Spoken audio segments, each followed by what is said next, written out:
안녕하세요. EPS 손사의 임정원입니다. 안내받게 돼서 반갑고요. 저는 이제 의학이론을 담당하고 있습니다. 제 이력은 이러하고요.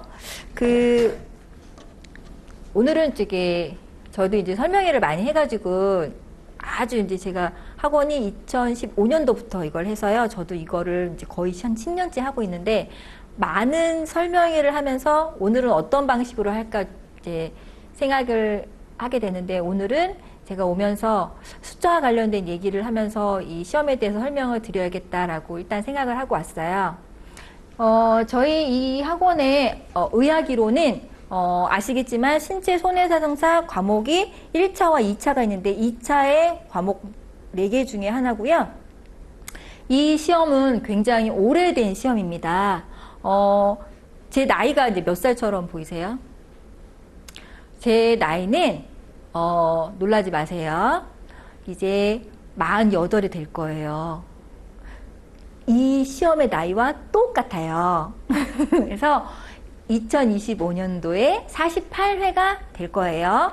그래서 제가 그러한 이유로 이 학원에 강사가 된 건 아니고요. 그래서 아무튼 굉장히 오래된 시험이고 의학이론은 1차 때부터 문제가 있었어요. 그래서 굉장히 많은 기출 문제들이 있습니다. 이제 공무원 시험이나 이런 거를 준비를 해보신 분들은 그러한 시험은 기출 문제에서 굉장히 많이 나오는 거를 아실 텐데요. 그래서 의학이론은 굉장히 많은 기출 문제에서 변형이 돼서 나오고요. 참고로 의학이론이 현재 주관식으로 되어 있고요. 총 10문제 신문항으로 되어 있습니다. 그리고 문항의 구성 비율은 상해가 6문제, 질병이 4문제고요. 근데 이게 꼭 그렇지는 않아요. 재작년 같은 경우에는 11문제가 나왔는데 대부분의 해는 10문제로 나오고요. 한 문제당 10점의 비율로 나옵니다. 앞서 제가 이제 이 시험이 굉장히 이제 오래된 역사를 갖고 있다 했잖아요. 2014년 이전에는 객관식으로 다 출제가 됐었어요. 그리고 2014년도부터 주관식 문항으로 출제가 되었는데 대부분의 기출은 상해에서 나옵니다. 옛날에는 자동차 보험이나 이런 것들에 이제 그런 것들이 우세했기 때문에 손해보험 거기에 의학이론이 이제 딸려서 나오는 그런 형태로 많이 나왔기 때문에 상해가 굉장히 문제 비율이 많아서 상해 기출이 많고 그러한 이유로 사실 상해가 훨씬 비율이 많아요. 질병은 4문제인데 주로 이제 이 생명보험이나 손해보험에서 담보, 진단, 수술 혹은 암, 뇌혈관 이런 것들 보험금 지급과 관련된 담보와 관련된 의학적인 배경 지식들 혹은 현재의 문제가 되고 있는 급부들 예를 들어서 올해는 관절염이 문제가 있다. 작년에는 백내장이 문제가 있었다. 그러한 것들과 연관된 문제들이 이 질병에서 출제가 됩니다. 그러한 이유로 이 의학이론 강사는 저처럼 제가 이제 앞서 이력에서 잠깐 보였듯이 이 보험회사에서 현재 현업을 하고 있는 사람들이 훨씬 현재 이런 어떤 문제가 나오고 어떤 것들이 이슈가 되는지를 잘 알고 접근할 수가 있어요. 그래서 의학이론은 정리를 하면 상당히 많은 기출을 베이스로 현재 보험과 관련된 지급 담보와 관련된 이런 의학적인 배경 지식 그리고 이런 보험금의 손해하정과 관련된 배경 지식을 쌓는 그런 것들을 많이 출제를 하고 있고요. 다른 과목들은 약관이나 계산 이런 것들이 있지만 의학이론은 과목 자체처럼 순수히 의학적인 학문적인 것만을 묻습니다. 그래서 그러한 이유로 어떻게 보면 공부할 양이 적을 수도 있지만 의학이론 자체가 굉장히 용어 자체가 딱딱하고 낯선 부분들이 많기 때문에 처음에 이제 이런 보험과 관련되지 않은 직종에서 이 신체 손해하정사를 접근하시는 분들이 의학이론 과목 때문에 굉장히 어려워하고 포기하신 분들이 많으세요. 그래서 의학이론은 어떻게 보면 지금 들으시기에는 그럼 기출만 공부하면 되겠네 하실 수 있지만 이 기출을 내가 공부하기 위한 상당히 많은 배경 지식을 갖추려면 이 기본이라는 탄탄하게 갖춰줘야 돼요. 그래서 의학이론의 이런 스케줄을 잠깐 설명을 드리면 기본 이론이 우리가 이제 10월 6일 날 개강을 하게 될 예정이고요. 지금은 한 30차시 정도로 생각하고 있습니다. 그래서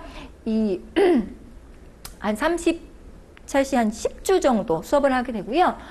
잠시 쉬었다가 3월에 우리가 이제 기본 이론을 이제 공부한 것들을 이제 우리가 이제 마인드맵 방식으로 정리하고 그런 해부학적 구조 이런 것들을 다시 한번 보는 과정을 거칠 거예요. 한 15차시, 16차시 정도 진행될 예정이고요. 그리고 요 사이에 아마 1차를 보게 될 겁니다. 1차를 보고 나서 5월부터 본격적으로 우리가 배웠던 거를 바탕으로 기출을 바탕으로 한 핵심 이론이라는 이제 핵심 이론 정리 노트라는 이 서브 자료가 있습니다. 그걸 가지고 이런 심화 문제, 기출 문제 이런 것들을 풀면서 그때 우리가 이제 압축해서 암기하는 그런 과정을 거치고 모의고사와 파이널비라고 해서 우리가 배운 것들을 3시간 동안 이제 쫙 압축하는 시간을 통해서 실전 시험에 임하게 될 거고요. 가끔 어떤 분들은 의학이론을 외우기만 하는 거니까 나 스스로 공부하겠다 하시는 분들이 계시는데 그런 분들은 이 정도를 가지 않고 새길로 가시는 분들이 열의 9이세요. 정작 중요한 건 이 길인데 본인 혼자 이것이 중요하다고 가는데 잡아줄 사람이 없기 때문에 시험 당일날 내가 이 길이 아니구나라고 굉장히 그렇게 자책하시는 분들이 많기 때문에 지금 이 설명드리는 커리를 꼭 따라오셔야 합니다. 그래야만이 의학이론 합격하실 수가 있고요. 참고로 이 시험은 평균 합격 점수가 현재는 50점대 후반이세요. 굉장히 낮은 점수인 것 같지만 나머지 3과목이 절대 만만치 않기 때문에 특히 자동차 보험, 3보험은 평균 점수가 굉장히 낮습니다. 50점대 밑으로 나오는 경우가 되게 많아요. 저 같은 경우에도 2019년도에 합격했는데요. 3수를 해서 합격을 했거든요.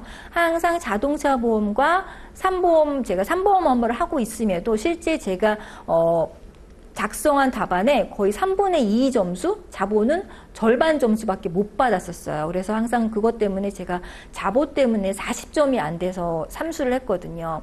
그러한 것을 고려했을 때 어느 한 과목의 점수가 월등히 높아야 50점대 후반의 평균 점수를 끌어낼 수 있잖아요. 그것이 바로 의학이론입니다. 그래서 합격하시는 분들의 의학이론 평균 점수는 대부분 60점 후반이에요. 그래서 60점 후반의 점수를 끌어내려면 굉장히 많은 양의 공부, 학습량이 필요하고요. 처음 공부를 시작하실 때 이런 베이스가 확실하게 되어 있어야만이 막판에 힘들이지 않고 빨리빨리 암기하실 수 있게 됩니다. 그래서 앞서 말씀드렸던 이러한 과정으로 하게 되고요. 이런 이제 신체훈련하정사 학원들이 굉장히 많은데요. 각 학원마다 이제 어떤 특장점들이 있잖아요. 특히 우리 학원에서의 저의 장점은 앞서 말씀드렸다시피 생명보험사에서 20년 이상 이 3보험 업무를 했기 때문에 그리고 간호사로서 의학적인 베이스가 있는 상태에서 의학이론을 설명할 수가 있고요. 앞서 얘기했듯이 제가 2015년부터 이 강의를 했기 때문에 강의 경력도 굉장히 많습니다. 그리고 이 기본 이론이나 이런 것들을 설명할 때 지금보다 10배는 제가 더 재밌게 노래, 율동, 앞자따기, 연상법 다양한 방식, 야한 거, 재밌는 거 다 섞어서 쏙쏙 들어올 수 있도록 제가 설명해 드릴 거예요. 그래서 재밌고 적중률도 높은 과목이라고 제가 감히 말씀드릴 수 있겠습니다. 그래서 이렇게 간단하게 설명드렸고요. 나머지 또 3과목 이어서 하도록 하겠습니다. 감사합니다.